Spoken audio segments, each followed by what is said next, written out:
most people misunderstand leading with love. Most people, even I did when I first heard about it, it does feel soft. And therefore we think, well, I don't want to be that kind of a soft leader, or that's just for a bunch of Christians or a Christian organization. That's the farthest thing from the truth. This is the L3 Leadership Podcast, episode number 260.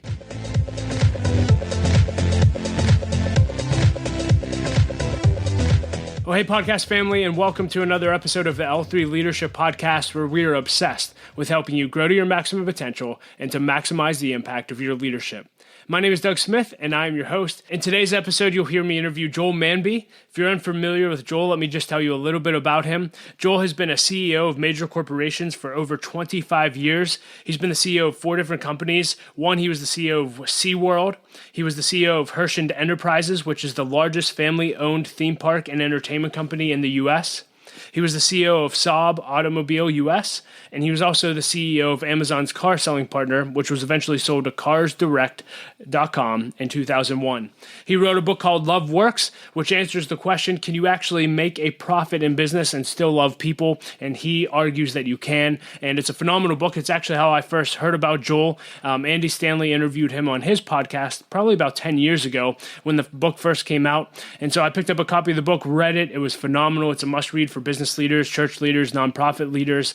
And another fun fact about Joel is he was also on Undercover Boss. And so while I read the book, I also watched the episode. It's a lot of fun to watch. I encourage you to watch it after the interview as well. So that's all you need to know about Joel. In the interview, we talk about a ton of different things. We talk about business. We talk about transitions. We talk about his book, Love Works. And of course, we take him through our lightning round, which you're going to love. So enjoy the interview with Joel. But before we dive into that, here's a few announcements. This episode of the podcast is sponsored by Baritone Advisors. The financial advisors at Baritone Advisors help educate and empower clients to help make informed financial decisions. Find out how Baritone Advisors can help you develop a customized financial plan for your financial future. Please visit their website at Baritone Advisors, that's BERATUNG, advisors.com. Securities and investment products and services offered through Waddell & Reed, Inc., member FINRA and SIPC. Baritone Advisors, Waddell & Reed, and L3 Leadership are separate entities. Hey leader, we tell you all the time here at L3 Leadership that you should never do life alone, but in community. And that's why I want to challenge every single one of you to become a member of L3 Leadership. When you become a member of L3 Leadership, you'll have access to our community of leaders who are willing to encourage you, support you, and hold you accountable for going after your goals. You'll also have access to monthly live webinars that we do with nationally known leaders, monthly Q&A and hot seat hours for our members where you can troubleshoot the issues that you're having with your goal and get live real-time feedback on them to help you develop a plan to overcome those issues. You'll have access to every course that we ever create. You'll have access to every L3 one-day talk we've ever had, and so much more. And all of this is available for just $25 a month. In fact, we believe so much in the product that we are willing to give you your first month for just $1. That's right, if you sign up today at l3leadership.org, your first month of membership is just $1. Leader, don't grow another minute without having a community of leaders to which you can go to and grow with. Sign up today at l3leadership.org. And with all that being said, let's dive right into the interview. Enjoy the interview with Joel Manby. Hey, Joel, thank you so much for being willing to do this interview. As we were just talking, I first connected with you when you were on the Andy Stanley Leadership Podcast many years ago and got to watch your episode on Undercover Boss. And so it's a joy to sit down with you, and I'm anxious to learn from you. But why don't we just start off with you telling us a little bit about who you are and what you do? Sure. Thanks, Doug. It's good to see you again, and it's great to be on your show. I appreciate what you do.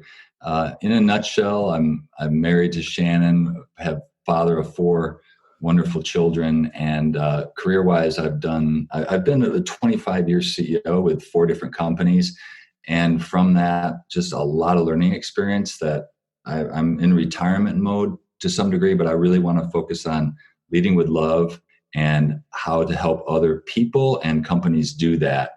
And so that's mostly how I spend my time. I'm also chairman of Orange, which is a large nonprofit that services churches, and that's where my passion is as well. So that's a really short answer. Yeah, you've clearly had a very impressive career. And we have a lot of young leaders that listen to this podcast. And I'm just curious, people see what you've been able to accomplish in 25 years in a CEO role. I'm just curious, what do you wish people knew about your leadership journey that they may not know? Well, one is that I never set out to be a CEO. And I do think I get trouble sometimes when I hear young people like that's their goal. You got to be careful what you wish for sometimes, because the tension between home and work and the time that's needed to be a CEO is intense. And I don't care what size company it is. So I'd be careful what you wish for a little bit. I did the very best job in every situation I was in. And I think that's how I got to where I was, and always over delivered. But it wasn't something I sought out. Wow. And I'm curious along those lines, and you talked about, I'm just curious, what prices have you had to pay to separate yourself throughout your journey to even get to that role? And again, not focusing on the destination, but I'm just curious, what do you think made you get out of the pile, so to speak? Yeah, I think from a skill set standpoint, I'll answer that two ways. One is skill set and one's kind of work ethic. From a skill set standpoint, I did have a good education that helped, no doubt. Went to private school and then Harvard for business school. It doesn't hurt, but on the other hand, I think where I separate myself is ability to see the future a little bit, and to also very intuitively read situations and have a good anticipation of what's going to go wrong, and a good level of modesty that I don't have all the answers. And I do think a lot of leaders get in trouble, especially entrepreneurial, autocratic type leaders can get in a lot of trouble thinking they always have the right answers. So that's from a skill set standpoint. From a time standpoint, I wasn't always the smartest person in the room, but I was almost always the hardest working person in the room. And as you know, starting your own business is very difficult. Leading any organization is very difficult. And so you have to be willing to commit the time and the effort to do so. So those two are big differentiators. And not to play off of the main topic of my book, which is Love Works, is that I did care about my team, my employees. I really sincerely do in my heart care about their life at home, their life at work, because I know that the level of the enthusiasm of our own company will never be higher than the enthusiasm of that worker. And so that's very, very important differentiator in just how I lead compared to what I've seen in some other leaders. Yeah, I want to get into the book in a minute, and actually, I want to ask you a question that I withdrew from the book. But you talked about be careful what you wish for, and you talked about the time that's needed to actually lead at the CEO level. And you said at some point in the book, in some point in your career, you asked yourself two questions that I thought were so revealing. You said, "It seems like the harder I work and the higher I am promoted, the worse life gets. Is there any hope of balancing my career goals with family goals?" And then you went on to say that my self-esteem is tied up in the performance of the companies I run. Do I really want my emotional highs and lows to be based on quarterly profit reports? And I guess when it comes to leadership, we have a lot of young leaders who do aspire, even if it's not a CEO role, they want to go as far as they can. And in your experience, is it possible to go that route and keep your family? Is that actually a possible thing, or what would you tell me? It absolutely is. And when I asked myself those questions that you quoted, it was really part of my journey that I didn't mention earlier. The first 20 years of my career, Doug, I was very disenchanted. I was working in the auto industry. I was a believer. I had my faith, but I didn't see it able to be played out in the workplace. And I always had this disenchantment, or what I'd call almost a cognitive dissonance. And it wasn't until I went to Hirsch Entertainment, switched careers from autos to theme parks, and worked with the Hirschens that I saw that leading with love was possible in a business. And by the way, it had tremendous results from a business standpoint. And I learned that when top leaders and owners feel that way, they also support your family and they support your family time. And there was just a very strong family-oriented culture there that was driven by senior leaders. So yes, it's possible. And I would even argue that, a exhausted leader is not a great leader. A leader who has problems at home, problems with their kids, that all distracts from being a great leader. So it absolutely is possible. But I will say, for 20 years of my career, I didn't think it was possible. And that's part of the reason that I did write the book. Is part of the reason that Undercover Boss, I think, caught on with so many people and resonated with so many people, that a lot of people feel that disenchantment and that dissonance that I talked about. Yeah, so let's talk to the leaders. So that's why you wrote this book, and the first version came out in 2012, and it blew up. And man, I read it; it was extremely impactful. And I think for the first time, a lot of leaders did realize I can lead with love. And you just came out with a new edition with 2 additional chapters where you talk about some raw things in your leadership in life that I think will add a lot of value to people. And I'm just curious, talk about the book from an 80,000 foot view, and then we'll dive in. But why did you write the book, and what impact has it had on the leaders that have read it? Yeah. It's a great question, Doug. At a high level, it started with that dissonance, that I had it and then I finally didn't, because the Hershins modeled it for me. But what really triggered the book is when I was on Undercover Boss, I thought that I might have been the only one feeling that way, the only closet Christian in the secular world who didn't feel I could lead the way I loved and felt. Well, when Undercover Boss happened, 20 million people saw the program, and I literally have books filled, notebooks filled with notes and letters and cards from people saying they had the same feeling I did, the same desire to see stronger leaders who cared about them. So then that caused me to write Love Works, and then was able to speak on it and help probably, 50 some companies implement the same kind of culture. So it all really started from Undercover Boss and then writing the book. Yeah, and can you talk about what loving people actually looks like? You've trained essentially leaders to love each other. What does that look like in a tactical level from a company standpoint? Well, it's not easy to implement. It's easy to understand. And because most companies, 90% of the companies out there, Doug, they have their values listed on a chart, on a wall, on a plaque. And I call it, and Cheryl Batchelor as well says there's a plaque problem out there because people don't back it.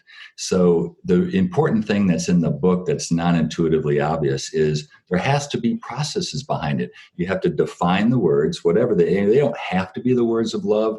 That's what was in our book. And it's taken from Ephesians, 1 Corinthians 13, and the verse on love. But you have to define it, then you measure it. Top down, bottom up surveys. You talk about the values, and we even put pay plans that reinforced it. You got a better raise if you adhered to the values, as well as hitting your more tactical numbers, what I call do goals versus be goals, and we can talk about that later if you want. But that is so important, and that's where only 10% of the companies are trying to have culture change, or even a home. If you're trying to have a culture change in your home, if you're leading anything, the only way that's going to happen is with these processes put in place to kind of put your money where your mouth is, so to speak. So if someone's listening to this, whether they're an employee or employer, and saying, this is the exact opposite of the company that I'm currently working for, currently leading, would your encouragement be like, hey, if it doesn't already exist, it's going to be too much. If you're a leader, it's too much of an uphill battle. Just go find a culture. And same thing with employee. Like, would your encouragement be to go find a company that lives and leads their people through love, or try to change the culture that they're in that may be toxic?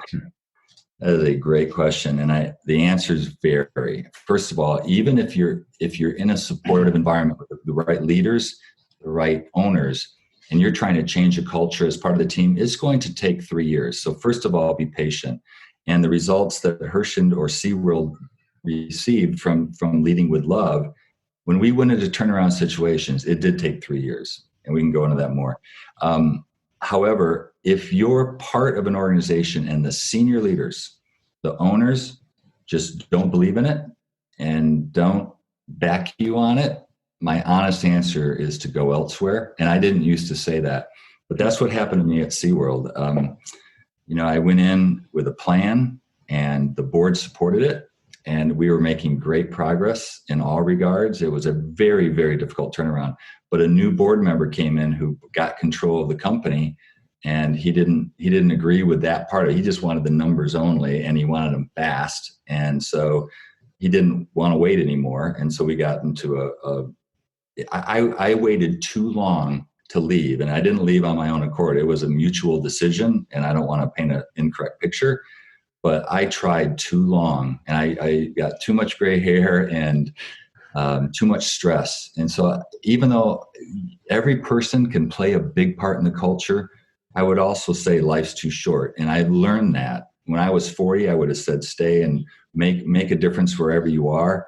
But if it's toxic or if it's completely dysfunctional and you're not getting your best delivered, I would seriously think about moving to a different spot when the timing's right. You mentioned that in a good culture, it would still take 3 years. It's interesting you use that's very precise. Talk more about that, and I'm just curious, why 3 years? Yeah, well, if it's already good culture, it'll be less time. But I'll just give you a good example because it's easier to understand a story. We went in, first of all, high level. This is an interesting stat. Gallup has measured for 50 years employee engagement at most companies, many companies. The average engagement score on the top score on the survey is only 30%. So only 30% of workers feel they're totally engaged in the work, which is a horrible figure. And it's been pretty consistent for 50 years. When Hersham would go in and buy a property, and it was sometimes as low as 18% top box score, not 30, we consistently took that number to above 70% engagement at every property. And that's world class. That's like Marriott, Apple, they're in those kind of ranges.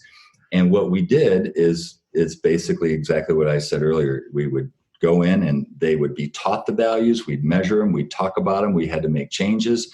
Leaders had to go, but we put our money where our mouth is. And if they were delivering the numbers, but doing it in a way that was driving low engagement and high turnover, those people would end up leading. And that's why it takes long. Is it always comes down to leadership, Doug, a good leader or a bad leader. And it takes some time to weed through that, right? You can't replace everybody at one time. You don't have time to do that. So that's really why it took the time to kind of transition to the right leadership team. So if I'm reading in between the lines, more often than not, it's really just getting the wrong people, the people that shouldn't be in your company, out of the company, and that takes time. Is that pretty consistently just, hey, there's people that are toxic to the culture, they bring it down, and as long as they're in the organization, no matter what you do, that level of engagement for everyone else is never going to be able to rise? Like, is that pretty consistent with your experience? That is pretty consistent. I'm painting it maybe more black and white than it always is, because there's other things, right? It takes time to put the processes in place, and that takes time. It takes time for people to understand, what do those 7 words of love mean? But to give you an example, like one of the words is patience. We would have 3 or 4 behaviors of what patience really meant. So it means admonishing in private and praising in public. It means being very specific with your praise, etc. It takes time to learn that, right? So yes, the wrong leader's the easy one answer, but I would also say it's time to train and put the processes in place. Yeah, I want you to talk about admonishment and maybe even firing people, because people hear love works and it's like, oh, that sounds really like cushy. Like, you must just treat everyone fairly and nicely and no one ever gets fired or in trouble. I don't think that's the kind of love you're talking about. Can you just talk about how you viewed admonishment and even how you executed that in the companies that had such a highly engaged culture? Well, you've hit 2 really important points that I want to make, if you don't mind, Doug. The first, and I'm glad you brought it up, most people misunderstand leading with love. Most people, even I did when I first heard about it, it does feel soft. And therefore we think, well, I don't want to be that kind of a soft leader, or that's just for a bunch of Christians or a Christian organization. That's the farthest thing from the truth. I've led both ways. I've led in the General Motors world for 20 years. That was strictly what I would call the do goals. And that's just hitting your numbers, hitting the sales, the margin, the profit. But the be goals, that's the 7 words of love. And what kind of leader do we want to be? Leading that way and holding people accountable is difficult. And it's hard you have to have difficult conversations. The other reason people misunderstand it and they think it's soft is, we only have one English word for love. And you said you read the book a while back, so sorry for the repeat, but in the Greek language, there are 4 different words for love. It's a very complicated word. And most Americans think of love as eros, the erotic, where the word erotic comes from. It's an emotion. That's not what we're talking about at all. The word is agape. It's a Greek word, and it means behavior. It's unconditional. And you just love somebody no matter how they treat you. You forgive them. You treat them with trust and respect and dignity. And that's what ends up having great results. So that's very important that people misunderstand that. And I wanted to spend a few moments on that. For your listeners, it's not soft love, it's tough love, if you want to put it that way. As far as admonishment, I did say a couple important points. You'll praise in public and admonish in private.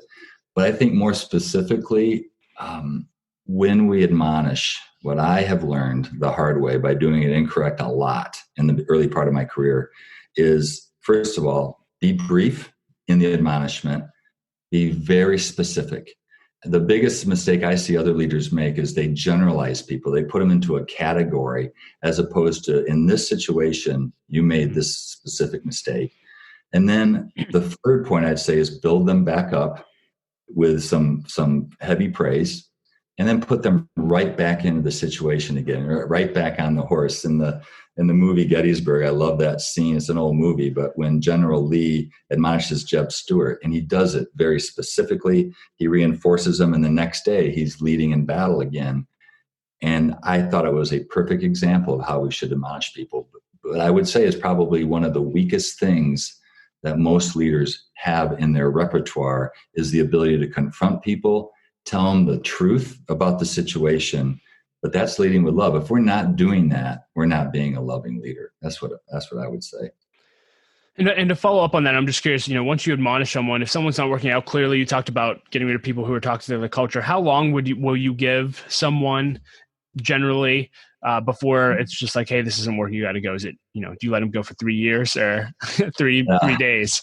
Yeah. That's a tough question. And there's no rule of thumb, honestly. In my experience of doing it way more than I have ever wanted to, if it's a character issue, it happens very quickly. If it's a competence issue, it happens pretty quickly because you figure it out. The chemistry part's harder, if it's just not working for some other reason. But one thing I would say to all leaders is always do it in a way that you would want it done to you. Do unto others as you would have it done unto you. So you need to be able to we all need to be able to look in the mirror the next morning after it happens and say, I feel I did everything I could. The person wasn't surprised. They had been talked to about the issue. Hopefully it had been documented. They were given an opportunity to succeed, and it just didn't happen. Whether it's the do goals or the be goals, neither one of them or one of them was not being hit. And but trust me, that comes from doing it the wrong way for one too many times before I learned a lot about the right way. You made a statement in the book, and actually, I've heard Andy Stanley say this, so I don't know if it originated with you or him or vice versa, but I love this. I use this all the time, but I would love to hear you expound on it. The whole statement of some things aren't necessarily problems to be solved, they're tensions to be managed. Can you just talk about that? I don't know who originated it. Andy and I for today, we'll give you credit. So Andy Stanley stole that from Joel Manby for everyone listening. No, I think one thing I stole from Andy for sure is do for one what you wish you could do for everyone. And I even stole that in the book. I think so many times, but this is true, Doug, isn't it, in life, that for some reason we feel like tension's a bad thing and we feel like life should go smoothly, when really there's no example of that, certainly not in the Bible. I mean, look at what happened to the leaders in the Bible that just, even if they were believers in God or Christ, they're followers of Christ, their lives didn't go well. And so we have to manage that tension and just understand that it's going to happen. And I think the way you manage it is really, if I had to pick two words, it's truthful communication and it's trustworthy communication. So we have to be trusting in how we delegate to people. And I would say those are the two biggest important things. It's very clear through our conversation that you're a person of faith and you're a Christian. And I'm just curious, the book's even based on 1 Corinthians, right? And so I'm just curious, and a lot of times in corporate, it's like, hey, you have to leave your faith at the door. Don't bring that in here. I'm just curious, has that been your experience, and how have you lived out your faith in the corporate sector? Yeah. To some degree, it has been the case. You certainly can't proselytize.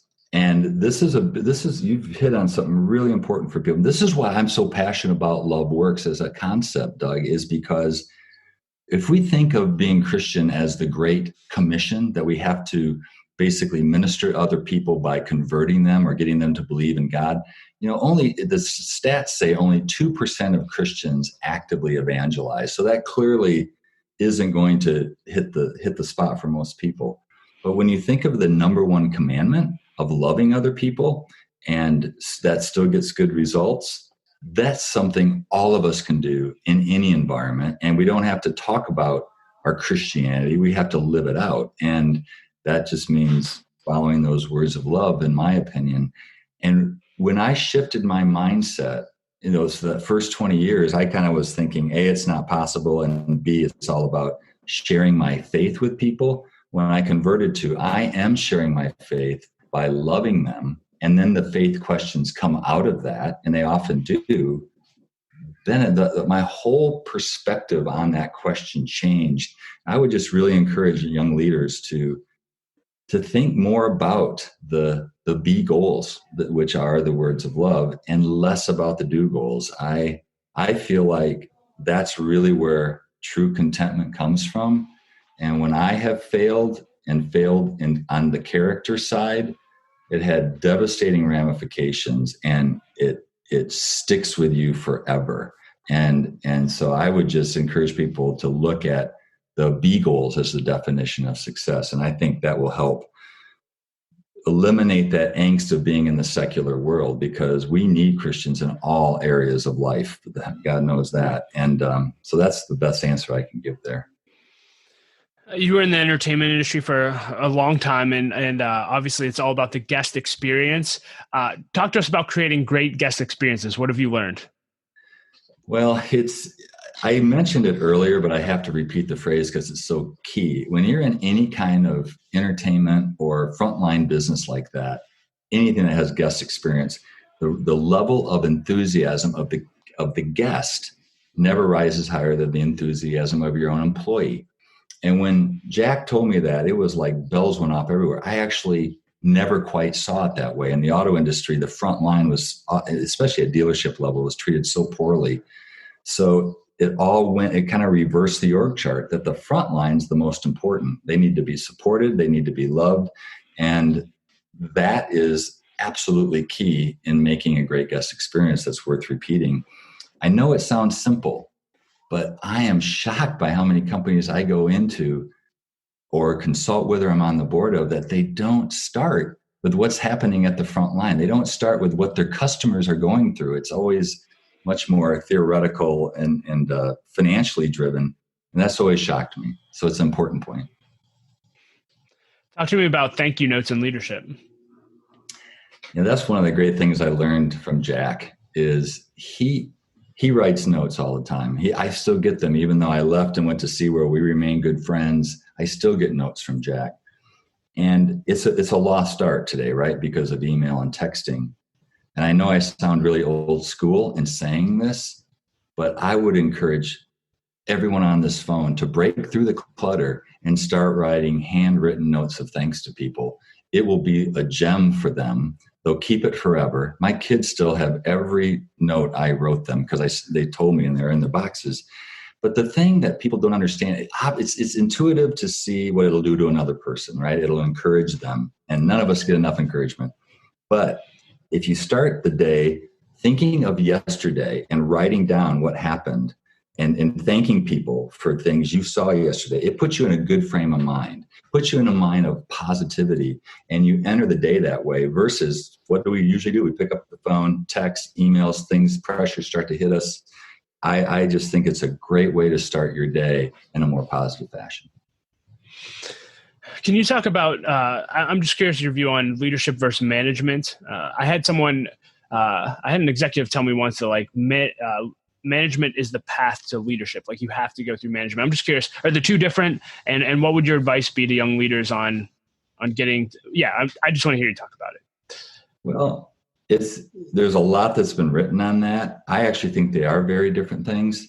Leadership, to me, you have to take the responsibility of the vision and where the company or the organization or your family is headed.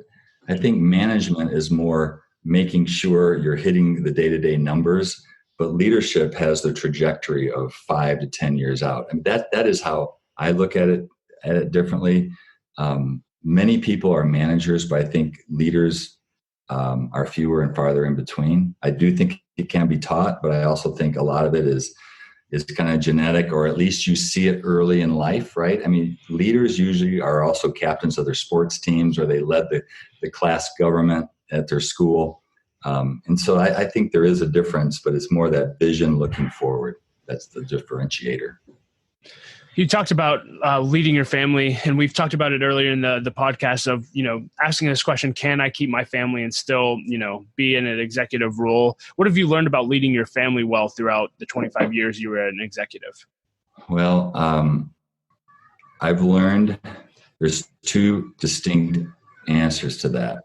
And it's just also, I'm going to talk about my quiet time because it's interrelated. But when I've been on my game and I've been proud of who I am, meaning I'm honoring God and who I am, I start with the quiet time. And I start with looking at those 7 words of love. And that's defining who I want to be throughout the day. And when I'm doing that, I definitely put my family in the right priority. I don't make some mistakes, but when I'm off my game and I got into some really difficult situations, what I write about in the book about the Sea World is just the intensity is so high and the demands on time are so great that then I would stop the quiet times. I would get away from focusing on B goals, focusing too much on do and what success might look like, and afraid of failure and all the feelings we go through. That's when I get off my game. That's when I get out of balance. That's when I've made the mistakes. And I would just encourage people, you don't have to live out of balance like that, but a routine that keeps you in balance, like for me, it was my quiet time, just find a way to stay on top of that. And I also had an accountability group that I would go to with certain issues, and that helped a lot as well, to be truthful. But when I've made my mistakes is when I wasn't truthful to all people.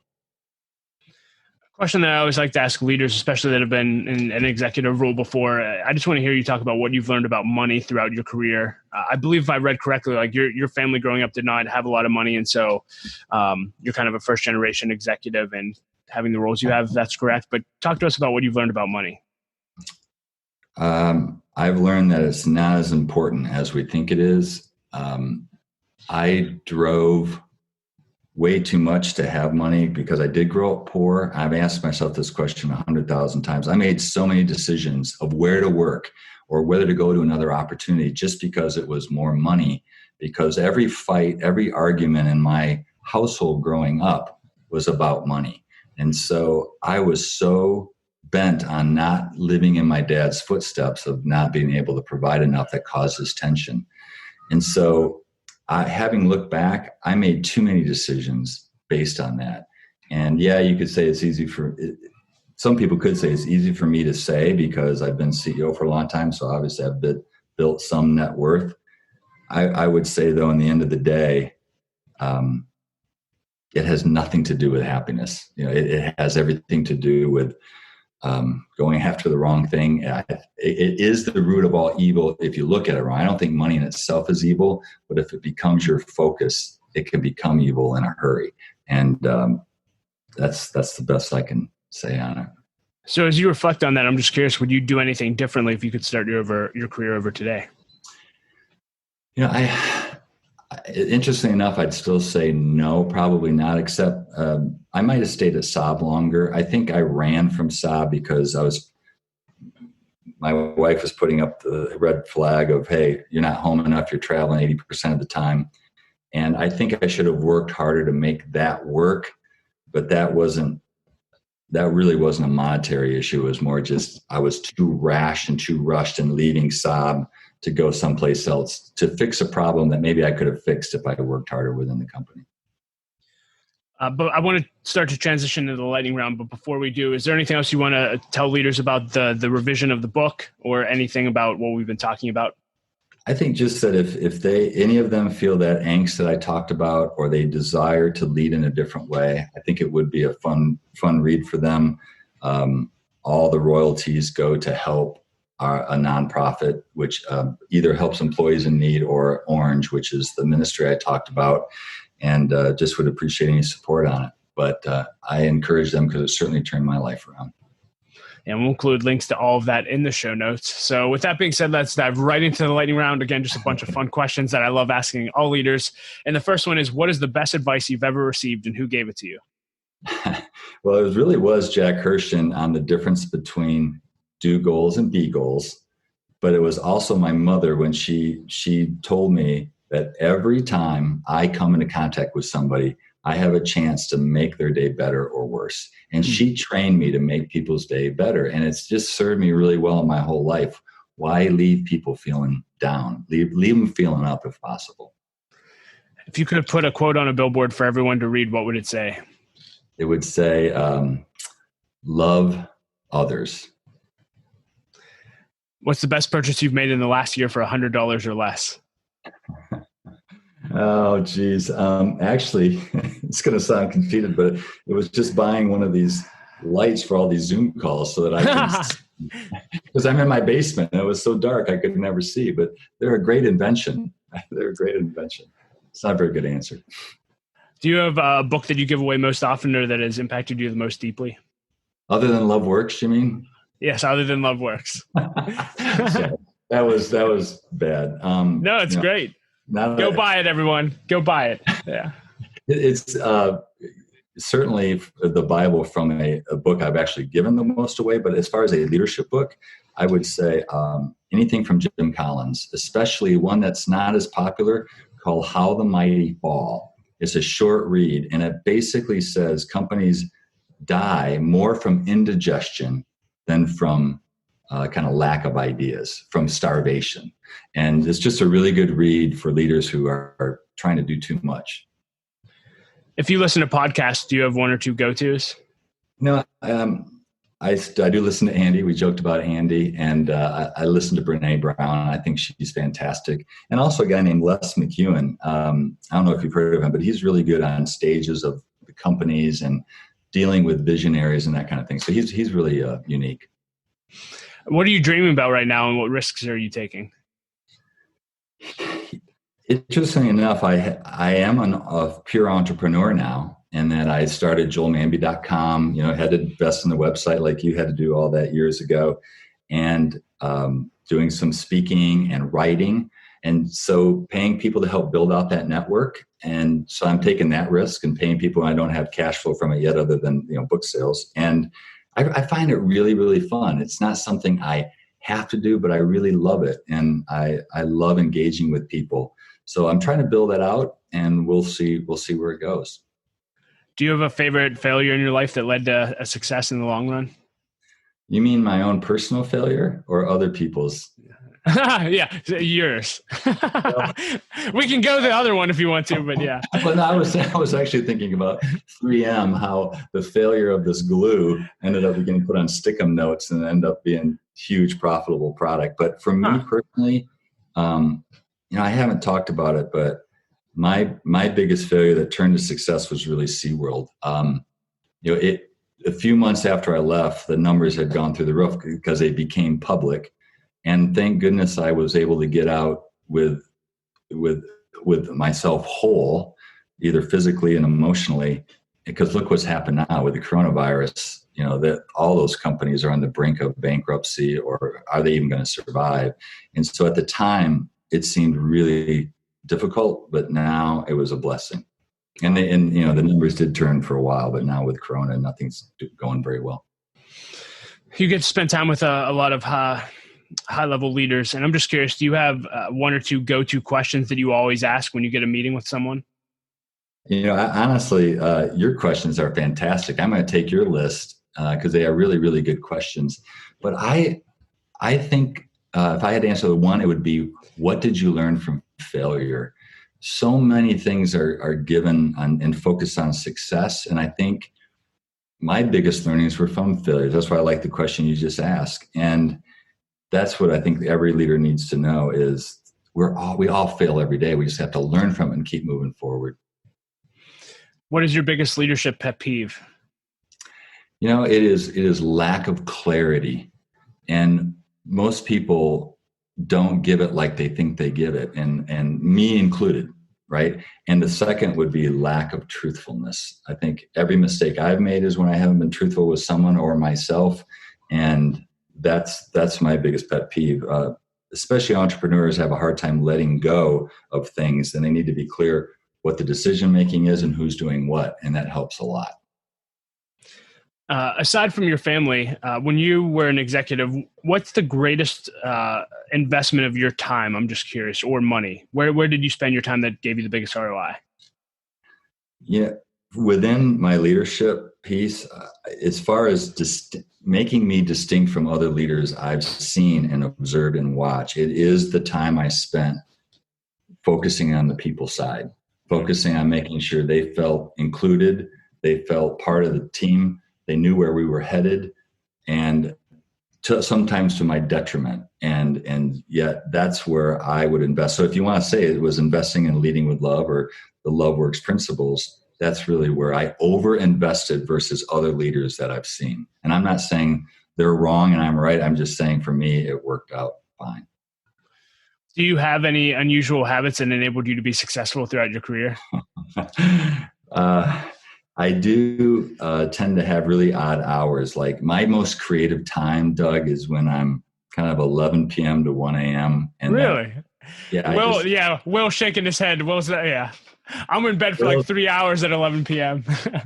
Yeah, but that's I've never been a morning person. I hate mornings, and I don't start meetings till 10 usually because I'm just not on my game yet. So that's unusual, and I think, like I said earlier, the ability to see the future and understand how things are going to go poorly and anticipate that is a pretty good skill set that's served me well. I'd ask if my next question was, do you have a morning routine? But it doesn't sound like it. Sleep in. But honestly, that quiet time point is, I know it sounds cliche, but as a 60-year-old who's older than most of the people on your podcast, I'm sure, if I had to go back and do anything differently, it would be never varying from that and never varying from those 7 words of love. And when I did, I've gotten in trouble and it's hurt me. And I write about that. I don't want to go into it. It's a long story, but I don't want to overstress that. I can't overstress that. Do you have anything that you've crossed off your bucket list or an experience that you believe everyone needs to experience in their lifetime? For me, it's just me, right? But going to Italy and driving a Vespa between villages when they have, like, for 10 euros, you get a free glass. You get a glass, you can just go to these different vineyards and taste their wines. And it's so romantic and wonderful. I think Italy is the best country from a bucket list standpoint. But I have a few bucket list items I haven't done, which is I still want to write a song. That's not a parody. I need to write my own real song. And I literally want to perform it live somewhere, like play in a piano bar. I play the piano, and I've just never, my brothers and I had a band, and we played small band concerts, or, like dances, but I really want to get in a real legitimate place and draw a paycheck doing that once before I get fired from it. Well, until you're legitimate, we were talking before we got on this interview. Tell people about the video you just made during COVID, and we'll provide a link so people have context. Yeah. If they go to YouTube, there's a video. I did a Johnny Cash impersonation and did his song Folsom Prison, but called it COVID Prison. And it's a parody on this craziness we're all living through on the COVID virus. So if people want to laugh, it's only 3 minutes. Go to YouTube and look. I think that's under my name or under COVID or under Johnny Cash. Hopefully they find it. I'll get you the link and we'll make sure it's there if they have the we'll find it. We'll find it. If you could go back with and meet with 20-year-old Joel, what would you tell him? I would tell him, almost get emotional on that one. I would tell him not to worry so much, not to be so stressed and full of anxiety, which people look at my success sometimes. I think, it's there's still a lot of mistakes, a lot of worrying, a lot of long nights that I probably, in the big picture, just didn't need to happen, because none of it really matters. In the end of the day, the closer you get to the end of your life, kind of the fall of your life, the more you realize it is the B goals. It's the character part that you can't get back if you lose it with a friend or a relationship, whereas the business stuff just comes and goes. It's all dust in the end of the day. It really is. And I know that sounds harsh, but focus on the beagle. I love the fact that you have your bride behind you as a picture. I didn't have enough of that in my life. So that's what I would say.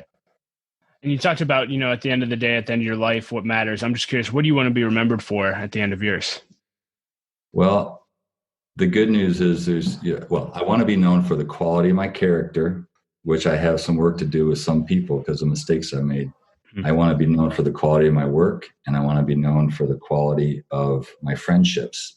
And the thing I would say to encourage people is when you make a mistake, you can't fix it, but all you can do is fix it moving forward. All you can do is learn from it and change going forward. And everyone on this call listening, including you probably, will make mistakes, and we'll make mistakes that we wish we had never done. You can spend unnecessary time groveling in the pit of despair, which I did for about 5 years, or you can move forward and focus on who you can be moving forward. And that's the biggest encouragement I make to people who may be in a tough spot right now, or maybe have made mistakes that they're having a hard time overcoming. You have to forgive yourself first before you can expect anybody else to forgive you. Does that make sense? Absolutely. Well, Joel, this has been very, very rich. And is there anything else you want to leave leaders with today? I want to encourage you, Doug. I think, the fact that you're a young leader, and I love your program. I love the L3 structure and how you do it. Just keep doing what you're doing, because you guys are the next generation that has to take this world in a much more positive direction than we have been going, it seems like. We have a little bit of work to do, yeah. A little bit of work, but you know what? It's going to get better. It's going to get better. So yes. I appreciate what you do, and just want to encourage you. Thanks, Joel. This has been phenomenal. So hopefully we'll get to do it again someday. I'd like to thank our sponsor, Henny Jewelers. They're a jeweler owned by my friend and mentor, John Henny. My wife, Laura, and I both got our engagement and our wedding rings at Henny Jewelers, and we absolutely love them. Not only do they have great jewelry, but they also invest in people. In fact, they give every engaged couple a book to help them prepare for their marriage, and we just love that. And so if you're in need of a good jeweler, check out Henny Jewelers at hennyjewelers.com.